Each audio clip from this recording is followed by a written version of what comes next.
저희 할아버지가 돌아가셨어요. 내 큰할머니도 정형외과 질환으로 돌아가시는 경우가 별로 없거든요. 제대로 치료하지 않았을 때 사망률이 확 올라가는. 옴짝달싹 못하거든요. 아파서 아예 꼼짝도 못하고 그냥 가만히 누워서 움직이질 못하시기 때문에 또 욕창이 생깁니다. 첫 번째로 폐렴이 생기고 요로 감염이라고 소변 감염이 생깁니다. 뭐 여러 가지 그런 합병증으로 이제 사망으로 이어질 수 있는데 그 확률이 1년 안에 한 50% 정도 사망할 수 있다고 돼 있을 정도로 골절이 됐는데 수술을 안 한다? 그러면 거의 확정적으로 돌아가신다고 보면 돼요. 마디마디 속 이야기 우리 동네 정형외과. 날씨가 너무 추워졌어요. 너무 추워요. 골절의 계절이 날씨가 추워지면 이제 그 연세 많으신 분들이 넘어지는 게 항상 문제가 되는데 중요한 또 부위들이 골절이 되기 때문에 문제가 되죠. 내일도 수술이 있죠? 정형외과 질환으로 돌아가시는 경우가 별로 없거든요. 많지도 않은데 정형외과 질환 중에서 제대로 치료하지 않았을 때 사망률이 확 올라가는 고관절 골절입니다. 고관절이라는 뼈가 원래 굉장히 튼튼한 뼈이기 때문에 일반적인 그 충격으로는 잘 안 부러지거든요. 어르신들이 무방비 상태로 이제 빙판에 넘어지거나 해가지고 낙상했을 때 이제 그럴 때 많이 부러지죠.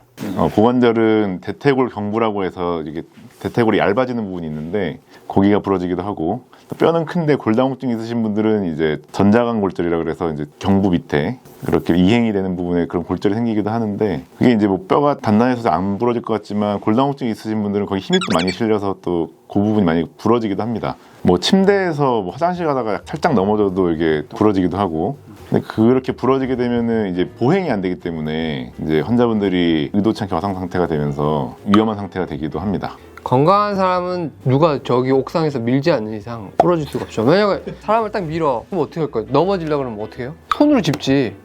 그래서 건강한 사람은 팔이 부러져야 돼요. 이게 손목이 부러지거나 근데 이제 밀었는데 내가 그만큼 반사신경이 없으면 바로 그냥 엉덩이로 떨어지면서 이제 고관절이 골절이 되니까 기본적으로 반사능력이 굉장히 떨어진 보통 노인이 되겠죠.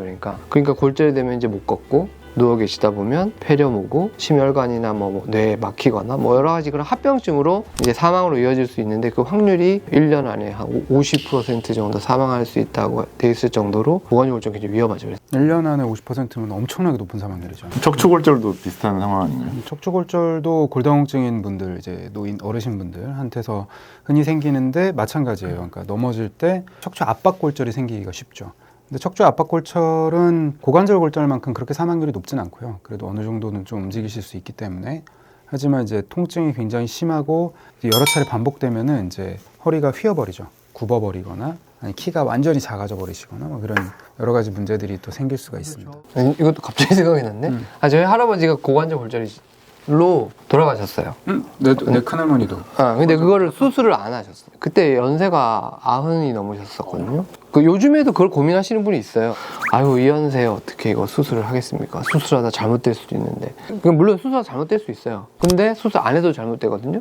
근데 수술해서 괜찮을 확률이 있잖아요. 이제 그때는 이제 나이가 많으시니 수술하지 않는 쪽으로 결론을 내리셨던 것 같고 그래서 이제 1년 안 되셨던 것 같아요.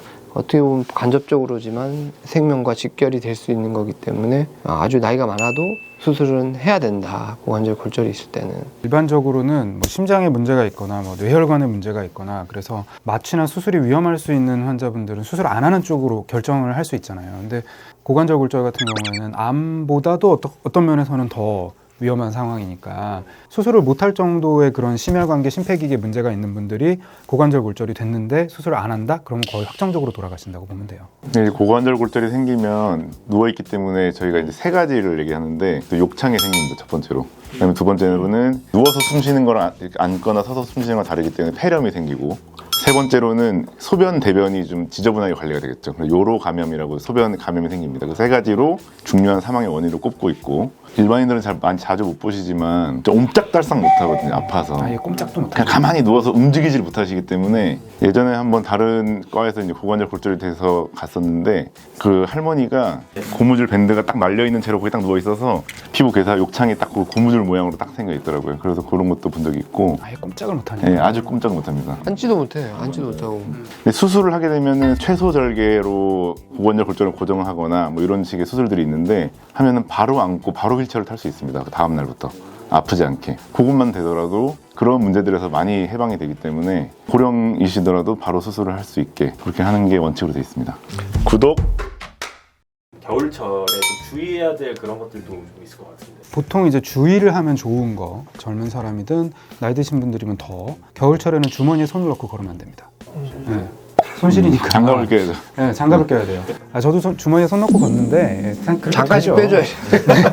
약간 위험하고 미끄러운 길에서는 약간 빼고 젊은 사람들조차도 주머니에 손을 넣고 있는 상태에서 미끄덩했을 때 이게 손을 빼서 짚는 데까지 실패하는 경우가 거의 대부분이거든요. 그러니까 무방비 상태로 이제 골반이나 허리나 엉덩이나 이런 젊은 사람들 꼬리뼈 많이 하죠. 그렇다고 뭐 고관절이 잘 골절되진 않긴 한데 고관절이 젊은 골절되진 사람들은. 네, 어딘가 골절되죠. 근데 골절 중에서는 그나마 이렇게 얘기하면 좀 웃기지만 싸게 막을 수 있는 게 손목이거든요. 손목을 내줘라.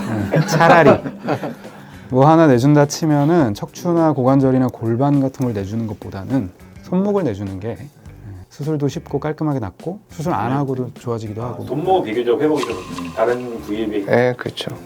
우리가 본능적으로 손을 짚는 데는 다 이유가 있어요. 팔꿈치 팔꿈치 짚지 짚으면 않잖아요. 이상하잖아요. 이게 좀 이상하잖아요. 이상하잖아요.